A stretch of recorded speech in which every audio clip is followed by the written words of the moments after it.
जय नीम करौली बाबा। जय करुणा निधान। जय नीम करौली बाबा। बहुत समय पहले की बात है। एक बहुत बड़े अधिकारी रहा करते थे। वो अधिकारी काफ़ी बाबा के भक्त थे, काफ़ी भक्त थे, और वो काफ़ी सेवा करते थे। और एक बार उनकी पोस्टिंग कहीं और हुई। तो चूँकि उनकी पोस्टिंग कहीं और हुई तो उनके साथ उनकी बेटी भी थी और उनकी पत्नी थी। तो उनकी बेटी की तबीयत काफ़ी ख़राब हो गई। उस बेटी की उम्र बहुत छोटी थी, काफ़ी छोटी उम्र की थी वो। और उसकी तबीयत काफ़ी ख़राब हो गई। और उस शहर में काफ़ी हैजा और टाइफाइड वगैरह फैल गया, जिससे लोगों की जान बचाना डॉक्टरों के लिए मुश्किल हो गया था। और इनको भी लगा कि शायद ये अपनी बेटी को नहीं बचा पाएंगे। इन बहुत बड़े अधिकारी को लगा कि ये शायद अपनी बेटी को नहीं बचा पाएंगे। इन्होंने काफ़ी सोचा, काफ़ी विचार किया कि क्या किया जाए। और धीरे धीरे करते करते उनकी बेटी की तबीयत काफ़ी बिगड़ती जा रही थी। और ऐसा लगा कि शायद अब उसका अंतिम समय करीब है। लेकिन उसका जब अंतिम समय आया, जब उसका अंतिम समय उसको लगा कि उनका करीब आया है, तब उनकी बेटी ने एक बार महाराज जी नीम करौली बाबा से मिलने की इच्छा जाहिर करी। उस लड़की ने यही सोचा कि एक बार मैं उनसे मिल लूँ, उन्हें देख लूँ तो मुझे अच्छा लगेगा। तो जो उसके पिता थे, जो अधिकारी थे, उनको काफ़ी खुशी हुई इस बात से, क्योंकि पूरा परिवार महाराज जी का काफ़ी बड़ा भक्त था। और उनको काफ़ी अच्छा लगा और उन्होंने कहा कि अवश्य, बिल्कुल, मैं एक चिट्ठी लिखता हूँ और उस चिट्ठी में उनको मैं बुलाऊँगा ताकि वो तुम्हें ठीक कर सकें। फिर क्या होता है कि वो चिट्ठी लिखते हैं और महाराज जी तक चिट्ठी पहुँचे उससे पहले ही महाराज जी को अपनी दूरदृष्टि से ये ज्ञात हो जाता है और वो वहाँ चले आते हैं।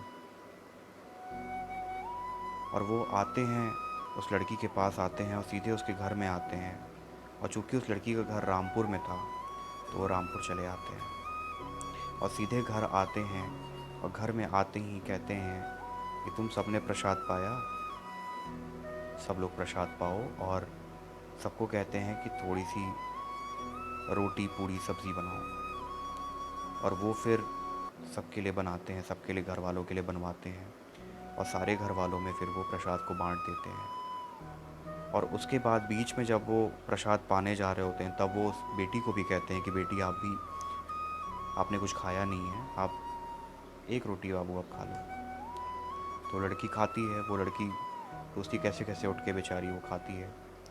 तब महाराज जी कहते हैं कि मैं काफ़ी थक गया हूँ और मैं तुम्हारे बिस्तर पे थोड़ी देर लेटना चाहता हूँ, तुम इस कुर्सी पे आके बैठ जाओ।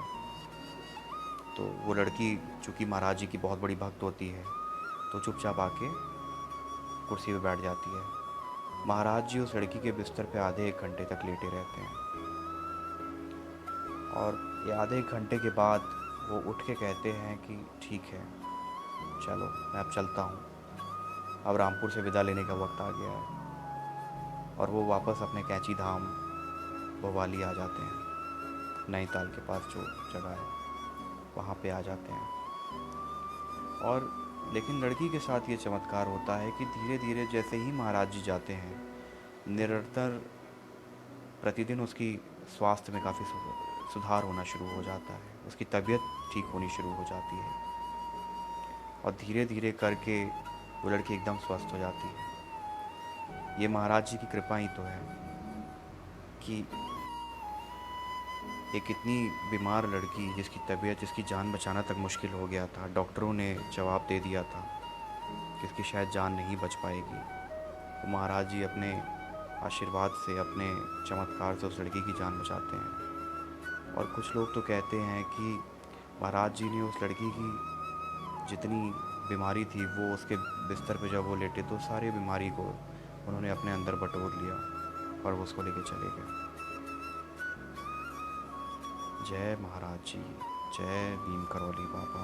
जय नीम करौली बाबा। अगर आपको हमारा ये वीडियो पसंद आया है तो प्लीज़ इसे ज़्यादा से ज़्यादा लोगों तक शेयर करिए। और महाराज जी की टीचिंग्स को, महाराज जी की जो कथाएं हैं उसको लोगों तक पहुंचाइए, ताकि आज की डेट में, आज की दुनिया में लोग अच्छे बन सकें। जय महाराज जी, जय नीम करौली बाबा, जय करुणा निधान। बोलो नीम करौली महाराज की जय।